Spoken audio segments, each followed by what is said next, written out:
الرجيم بسم الله الرحمن الرحيم ورفعنا لك ذكرك صدق الله مولانا العظيم وبلغنا رسوله النبي الكريم ان الله وملائكته يصلون على النبي يا ايها الذين امنوا صلوا عليه وسلموا تسليما. سارے محبت کے ساتھ پڑھیں الصلاۃ والسلام علیک یا سیدی یا رسول اللہ وعلی آلک واصحابک یا سیدی یا حبیب اللہ.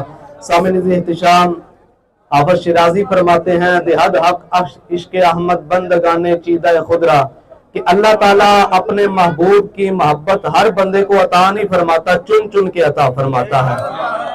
اور آج اس 1500 سالہ جشن ولادت مصطفیٰ کے جلوس میں تشریف لا کر آپ اس بات کو ثابت کر رہے ہیں کہ ہم ہی وہ لوگ ہیں جن کو اللہ تعالیٰ نے اپنے محبوب کی محبت کے لیے چن لیا ہے. سامعین احتشام، میرا موضوع ورفعنا لک ذکرک حضور کی شان رسالت ہے، تو اسی کے اوپر میں گفتگو کروں گا.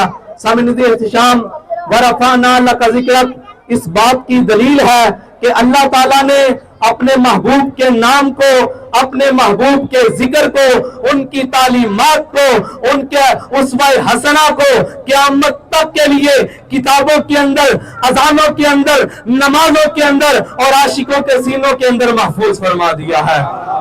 شان رسالت خدا کی زبان سے سنتے ہیں. سامعین احتشام، فتاوی رضویہ جلد نمبر 30 صفحہ نمبر 197 نکال کے دیکھے. میرے سیدی اعلیٰ حضرت نے حدیث قدسی نقل فرمائی. اللہ تعالیٰ اپنے حبیب سے ہم کلام ہوئے، فرمایا یا محمد انت نور نوری و سر سری و کنوز ہدایتی و خزائن معرفتی جعلت فداء اللہ کا ملکی من العرش الى ما تحت الارضین کلهم یطلبون ردائی وانا اطلب رداک یا محمد صلی اللہ تعالی علیہ وسلم. اللہ تعالیٰ اپنے حبیب سے ہم کلام ہوئے، فرمایا میرے محبوب، ہم نے فرمایا یا محمد انت نور نوری، فرمایا اے محمد آپ میرے نور کا نور ہیں، وسر سری آپ میرے راز کا راز ہیں، وکنوز ہدایتی وخزائن معرفتی آپ میری ہدایت اور معرفت کا خزانہ ہے. آگے اللہ تعالیٰ اپنے محبوب کی شان کس طرح بیان فرما رہا ہے، فرمایا جعلت من العرش الی ما تحت الارضین، فرمایا میرے پیارے محبوب ہم نے عرش اولا سے لے کر تحت الثری تک اپنی ساری ملکیت تیرے اوپر قربان کر دی ہے.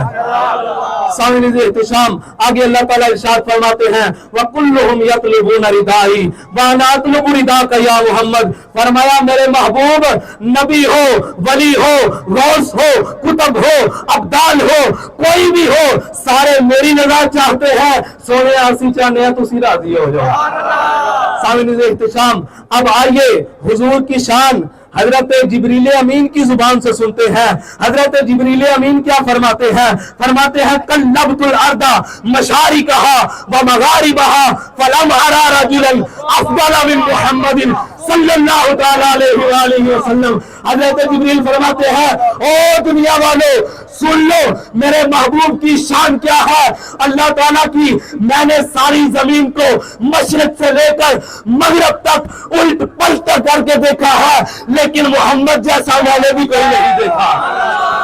سامعین احتشام، آئیے اب حضور علیہ الصلوۃ والسلام کی شان اس ہستی سے سنتے ہیں جو امام الغیرت والحمیت، وہ بریلی کے کچھے کوٹھے کے اندر بیٹھ کے لکھنے والا میرا امام احمد رضا خان فاضل بریلوی علیہ رحمہ، آپ قلم اٹھاتے ہیں، آپ قلم اٹھا کے حضور کی شان بیان کرتے ہیں. حضور علیہ الصلوۃ والسلام کی شان کے اندر اعلیٰ حضرت فاضل بریلوی علیہ رحمہ آپ کیا فرماتے ہیں، آپ فرماتے ہیں رخ دل ہے یا مہر سما یہ بھی نہیں وہ بھی نہیں، شب زلف یا مشک خطا یہ بھی نہیں وہ بھی نہیں، خورشید تھا کس زور پر کیا بڑھ کے چمکا تھا کمر، بے پردہ جب وہ رخ ہوا یہ بھی نہیں وہ بھی نہیں، اور ڈر تھا کہ عیسیٰ کی سزا اب ہوگی یا روز جزا دی ان کی رحمت نے صدا یہ بھی نہیں وہ بھی نہیں.